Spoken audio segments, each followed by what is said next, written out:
முடியாது. அதனால யதார்த்தம் வாங்க, நீங்களும் ஒப்புக்கொண்டீங்க எங்க மகள் தான் வந்தாங்க, அந்த இடத்துல எல்லாம் வாங்க, உங்க பிரச்சனை தாங்க, உங்களுக்காக நாங்க போராடுறோம் அப்படி இப்படி. நீங்க ஒவ்வொரு ஊர்லயும் பஸ் நிப்பாட்டி வச்சு வாங்க வாங்க உங்க சாப்பாடு நாங்க ஏற்பாடு பண்றோம் அப்படி ஏற்றிட்டு வந்தீங்க. அப்படி ஏற்பட்டு தானே நீங்க அப்படி செஞ்சிருக்கிறீங்க.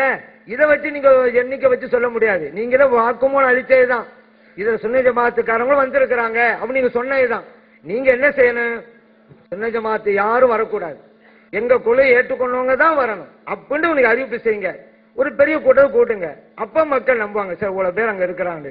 அப்படி இல்லாம எங்க மக்களையும் சேர்த்து வச்சுக்கிட்டு நாங்க தான் கூட்டணும் எங்க தான் இருக்கோம் அப்படிங்கறதெல்லாம் முன்னுக்கு பின் முரண் அப்படிங்கறதையும் நம்ம அறிந்து கொள்ள வேண்டும்.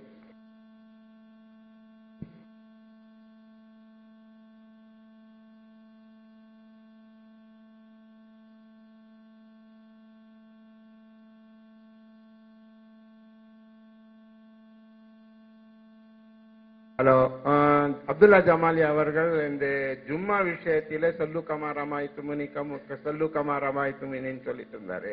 அதுல அந்த தொழுகை கூடியதுதான் அந்த இதுவும் பொதுபாவும். அப்படி இருந்தால் இந்த சுன்னத் ஜமாத்தில் யாராவது பொதுபாவுக்கு வராமல் இகாமத் ஆகும் போது வந்தால் அவர்கள் சலாமுக்கு பிறகு 2 ரக்காயத்துகள் நின்று தொழுகிறார்களா என்று தெரிய வேண்டும். அதாவது அந்த சகோதரருடைய கேள்விக்கு முன்னாடி இதையும் சொல்லிட வேண்டியிருக்கு. சவால் விட்டார்ல, சவால் அப்படி விடக்கூடாது. சவால் எப்படி விடணும்னா, நீங்க 45% இருக்கிறீங்கல்ல, உங்களையும் எங்களையும் வச்சு நிறுத்தி தான் சவால் விடணும். விவாதம் போட்ட மாதிரி ஒரு டேட்டா இப்ப நிர்ணயிப்போம். நீங்க என்ன செய்யுங்க, உங்க ஆட்களை மட்டும் கூப்பிடுங்க, நாங்க எங்க ஆட்களை மட்டும் கூப்பிடுறோம். 100 மடங்கு கூட காட்டுறோம், 100 மடங்கு. அதுக்கு ரெடி என்று சொன்னா நீங்க என்ன செய்யுங்க, நீங்க செய்யற அதே அளவுக்கு ஒரு எஸ்எம்எஸ்ல, இப்ப ஒரு எஸ்எம்எஸ்ல இந்த இடத்துல 10,000 பேர் கூட்ட முடியும். அப்படி வளர்ந்து அதெல்லாம் சொல்லக்கூடாது, அல்லாஹ் கூட சொல்லக்கூடாது. அது ஏன்னு கேட்டா, இது தௌஹீது. நாங்க தான் சொல்றோமே, உங்கள இந்த சிறுக்கு வைக்கிற ஆளுக்க போகாதீங்கன்னு நீங்க நோட்டீஸ் எல்லாம் போட்டீங்க, கேட்டாங்களா? அதுல தெரியலையா? நாங்க கூப்பிட்டோமா? நீங்க போஸ்டர் வச்சு ஒட்டினீங்களா? ஷேக் அப்துல்லா என்ன ஒட்டினாங்க போஸ்டரு, யாரும் போக வேண்டாம் அப்படின்னு ஒட்டினீங்கல்ல. போக வேண்டாம்னு நீங்க போஸ்டர் அடிச்சு ஒட்டின பிறகு வந்திருக்கிறாங்கன்னு சொன்னா, உங்களுக்கு எங்களுக்கு இல்லாத பொதுமக்கள் கொஞ்சம் பேர் இருக்காங்கன்னு சொல்லலாமா? நீங்க வரவே இல்லை, நீங்க இல்ல அந்த மாநாட்டில். உங்கள்கிட்ட உள்ளது அந்த ஒரு 10, 25 பேர் இருந்திருப்பீங்க, அவ்வளவுதான். இந்த இருக்கிற இவ்வளவுதான் இருப்பீங்க. அதனால நீங்க வராமலே அப்படி நிறைஞ்சிருக்கிறது. நீங்க கன்ஃபார்மா வர கிடையாது. இப்பவும் சொல்றோம், நீங்க உங்களுக்கும் எங்களுக்கும் உள்ள சவால் வர்றாங்க, இப்படித்தான் சவால் விடணும். அதே நேரத்தில் இதை விட்டுருவோம், இந்த மாநாட்டை விட்டுருவோம். தஞ்சாவூர்ல மாநாடு போட்டோமே, அது அரசியல் மாநாடா? தௌஹீதுடைய கருத்தரங்கு, பயானு, சொற்பொழிவு, மார்க்கத்தை கேட்கத்தானே கூப்பிட்டோம். அதுக்கு வந்தாங்களே. அதனால இதுல நீங்க தேவையில்லாம நீங்க இதுல எல்லாம் சவால் விட்டு தோத்து போயிருவீங்க. 100 மடங்கு சவால் விட்டு இருக்கிறேன். நெசமான ஒரு எண்ணி காட்டுறது, உங்களுக்கு வர்றதை விட 100 மடங்கு கூட நான் காட்டுறேன் எங்க மக்களை. அதான் சவால். அதுக்கு அடுத்து என்னன்னு கேட்டா, பெண்கள் சம்பந்தமா ஒண்ணு சொன்னாங்க, காபீர்லாம் பாக்குறானு. போர்க்களத்துல சண்டையே காபீரோட தான் நடக்க போகுது. போர்க்களத்துல பெண்களை பார்க்க மாட்டாங்களா? போர்க்களம்னாலே சண்டை யாரோட நடக்கும்? காபீரோட தான் நடக்கும். அப்ப அந்த காபீர் அது காயம்பட்டவங்களை தூக்கும் போது, அது மாதிரியான பல சூழ்நிலை குனிஞ்சு நிமிந்து தூக்கும் போது பெண்களை பார்ப்பாங்க தானே தேவை. அப்ப அதுக்கு என்ன சொல்ல போறீங்க? இதெல்லாம் ஒரு வாதமா? இதாவது கூட்டத்தில் 1000 பேரோட பாக்குறாங்க. ஏசி கடையில போய் ஒரு ஆம்பளை மட்டும் அங்க இருக்கான், ஒரு பொம்பளை மட்டும் போய் ஜாமான் வாங்க போறா, தனித்து நிற்கக்கூடிய அப்ப பாப்பான். அதுக்கு என்ன சொல்றீங்க? ஒரு கடத்தருக்கு போனா கூட ஒரு காபீருடைய கடையில முஸ்லீம் பொம்பளை வாங்க போனான்னு சொன்னா அவருடைய அழகையெல்லாம் ரசிப்பான். காபீர் கடையில வாங்க கூடாதுன்னு சொல்லுங்க, அதான் உங்க நிலைப்பாடா இருந்தா. இது நல்லா ரசிச்சு உண்டு பண்ணி பாப்பான, கூட்டத்தில் பார்க்க முடியாத 1000 பேர் 10,000 பேர் கூட்டத்தில் பார்வை வரும். அப்ப அதெல்லாம் சொல்லுவீங்களா? வீம்புக்கு சொல்றீங்க. தௌஹீத் ஜமாத்துடைய பலமே பெண்கள் சிறுக்கிலிருந்து விடுபட்டு தெளிவற்று விட்டார்கள், இதை உடைக்கணுங்கிறதுக்காக வேண்டி நீங்க என்ன செய்றீங்க? இதெல்லாம் சொல்றீங்க. எடுபட நீங்க உங்க போஸ்டர் அடிச்சதா பயன் கிடைச்சா? உங்களை நிறுத்த முடிஞ்சா? ஒரு 200 பேரை குறைக்க முடிஞ்சா? ஒண்ணும் கிடையாது. இங்க கூட எத்தனை பேர் வந்தீங்களோ தெரியல. அதுல சரி, அடுத்ததாக அவர் கேட்ட கேள்விக்கு வருவோம். தொழுகை ஹுத்துபாங்கிறது அவர் என்ன கேள்வி கேட்கிறாருன்னா, ஒரு கேள்வி, ஒரு நல்ல ஒரு வாதத்தை தான் வைக்கிறாரு. தொழுகையை ஹுத்துபாங்கிறது தொழுகைன்ட்டீங்க. அப்படி பாத்தீங்கன்னா ஒருத்தர் ஹுத்துபா முடிஞ்சு தொழுகைக்கு சேர வர்றாரு, அவர் 2 ரக்காத்து மிஸ் பண்ணிட்டார். அப்ப அவர் இன்னொரு 2 ரக்காத்து எழுந்து தொழுவார் என்று சொல்வீர்களா அப்படின்னு கேட்கிறாங்க. அப்படி சொல்ல மாட்டாங்க. அவங்க சொல்லுவாங்களான்னு கேட்கறீங்க? சொல்ல மாட்டாங்க. சொல்ல மாட்டாங்க என்பதில் என்ன விளங்குறது? ஹுத்துபா தொழுகை இடத்துல வைக்கவில்லை, குத்துபாங்கிறது தொழுகை இடத்துல வச்சு இருந்தால் 2 ரக்காத்தான தொழுது இருக்கிறாங்க. குத்துபா 2 ரக்காத் இடத்துல இருக்குதுல்ல, அதை ஒருத்தர் மிஸ் பண்ணிட்டார்ல, இமாம் மிஸ் பண்ணா சும்மா இல்லைன்னு சொல்லுவீங்க. மாமும் அத்தனை பேர் மிஸ் பண்ணிட்டாங்கன்னா அவங்க தொழுகை கூடுமா கூடாதா? கூடும். அப்ப அந்த குத்துபா இல்லாமலே கூடி இருக்கிறது. அப்ப தொழுகைக்கு ரசூலுல்லாஹ் சொன்ன இதுல பொருத்தாதீங்க என்று மக்களே தெளிவா இருக்காங்க பாருங்க. மக்களே தெளிவா பாயிண்ட் தர அளவுக்கு நிலைமை தெளிவடைந்து இருக்கிறது.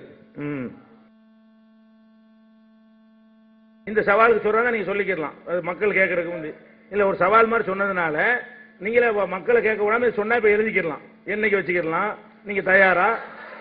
ஏன்னா நம்ம கேள்வின்னு போட்டா சரியா வராதுல, நாங்களே பேசி முடிச்சிடலாம்ல. அது மாதிரி செய்யறாங்க, நீங்க சொல்லுங்க ஏதாவது வச்சுக்கிறோமாண்டு.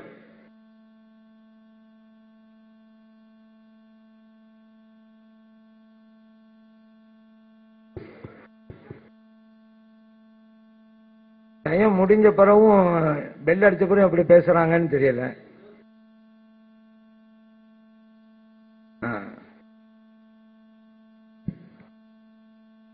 அஸ்ஸலாமு அலைக்கும். என்னுடைய பேர் முகமது சலாமுல்லா ஆமிரி மன்பாய். என்னுடைய கேள்வி அபுதுல்லாயில் ஷேக் அப்துல்லா ஜமாலி உஸ்தாதுனா அவர்களுக்கு. நம்ம பிஜே சொல்லும்போது மாற்று மத சகோதரர்கள் கூட கேட்குறாங்க, 10 வருஷமா வரதட்சணைலாம் குறைஞ்சிருக்கு, நீங்க வந்ததுல இருந்தா வரதட்சணைலாம் குறைஞ்சிருக்குன்னு கேட்குறாங்க. அதே மாற்று மத சகோதரர்கள் ரொம்ப வேதனையோட, ஏன் உங்களுக்குள்ள இந்த 10 வருஷமா இத்தனை குழப்பங்கள் இருக்கு? முஸ்லீம்கள் எத்தனையோ ஆண்டு காலமாக 4 மதுகளா இருந்தீங்க, எந்த பிரச்சனையும் இல்லாம இருந்த நீங்க கடந்த 10-15 வருஷமா உங்களுக்குள்ள ஏன் இவ்வளவு அடிச்சுக்கிறீங்க? வாப்பா மானுக்குள்ள உள்ள சண்டைங்க, அண்ணன் தம்பிக்குள்ள உள்ள சண்டைங்க, உங்களுக்கு மத்தியில ஏன் இவ்வளவு பிளவுபட்டுச்சு அப்படின்னு கேட்கிறாங்க. என்னுடைய கேள்வி என்னன்னா, இவங்க இப்படி பிளவுபடுத்தி காட்டுறது, இப்ப அண்ணன் சொன்னாங்களே கூட்டத்தை கூட்டுவோம், SMS அனுப்புவோம், இந்த மாதிரிலாம் சொன்னாங்களே, இந்த மாதிரி கூட்டத்தை கூட்டுறதுக்காண்டி மட்டுமா, இல்ல குரான் ஹதீஸ் அடிப்படையில கொள்கைகளை விலக்கி மக்களை உண்மையான தெளிவான பாதையில அழைக்கிறதுக்கா? இது என்னுடைய கேள்வி. உஸ்தாத் அவர்கள் இதுக்கு விளக்கம் சொல்லணும். அஸ்ஸலாமு அலைக்கும். சகோதரர் அவருடைய கேள்விக்கு முன்னால ஒரு விளக்கம். இது வரைக்கும் அவங்க சொன்ன நாணயத்துக்கு பேரு சிரிப்பெல்லாம் ஒண்ணுமில்லாம போய் பாருங்க. என்ன சொன்னாங்க? நீங்க போஸ்டர் அடிச்சீங்கல்ல, அதே மீறி வந்தாங்கன்னாங்கல்ல, யாரு போஸ்டர் அடிச்சது? நான் கேட்கிறேன். நிலுங்க நிலுங்க நிலுங்க நிலுங்க நிலுங்க நிலுங்க. யார் அடிச்சது? நாங்களா அடிச்சோம்? நாங்க அடிச்சா நாங்க அடிப்போம்னு இன்னைக்கு சொல்ல, நாங்க தான் அடிச்சோம்னு சொல்லுவோம். அதுல சுன்னை ஜமாத்துன்னு வந்துட்டாலே சுன்னை ஐக்கிய பேரவை தானே, நாங்க அடிக்க கிடையாதுங்க. ஆனா நாங்க உங்களுடைய மாநாட்டுக்கு போக கூடாத மக்கள் அப்படிங்கறதுல தெளிவா இருக்கிறோம். ஆனா நாங்க இந்த கருத்தை நாங்க செய்யல. நானே நோட்டீஸ பார்த்தா இன்னும் இப்படி ஒரு அமைப்பு சென்னையில் இருக்கான்னு அப்பதான் நானே தெரிஞ்சுக்கிட்டேன். ஏன்னா இப்ப சிரிச்சதெல்லாம் அல்லாவுக்கு பிறகு ஒண்ணுமெல்லாம் போச்சா? ஏன் இல்லாத சொல்றீங்க? அதான் சொல்றேன், அவசரப்படக்கூடாது. எதுலையுமே ஒண்ணுமெல்லாம் போச்சு. இவ்வளவு நேரம் தக்பீர் பண்ணா ஒண்ணுமெல்லாம் போச்சு. சரி, அடுத்த விஷயம் நீங்க சொன்னீங்கல்ல, நீங்க இப்ப நம்ம அடிக்கலாம் உருவாகி போச்சு. அடுத்த விஷயத்துக்கு வர்றாங்க. நீங்க நோட்டீஸ் அடிச்சும் பிரயோஜனம் என்ன? மக்கள் வந்தாங்களேங்கிறீங்க. வாதத்துக்காக இப்ப பேசுறேன். 15 லட்சம் பேர் வருவாங்க நீங்க சொன்னீங்க. இப்போ ஒரு லட்சம் பேர் வந்தாங்க, இல்ல 2 லட்சம் பேர் வைங்க.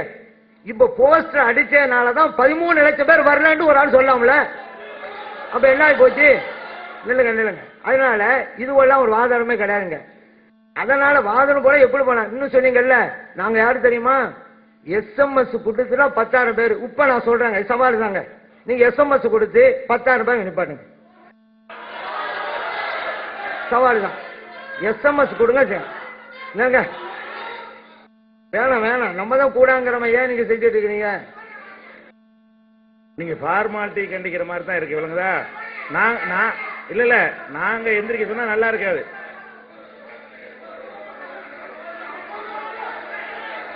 இல்ல 3 தடவை 4 தடவை பண்ணிட்டாங்க. நீங்க உட்காருங்க. நாங்க ஹலோ, நம்ம தரப்ப எல்லாம் உட்காருங்க. உட்காருங்க.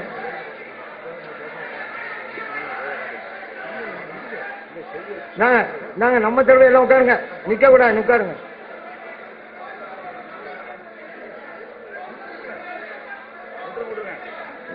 நம்ம தரப்ப எல்லாம் உட்காருங்க.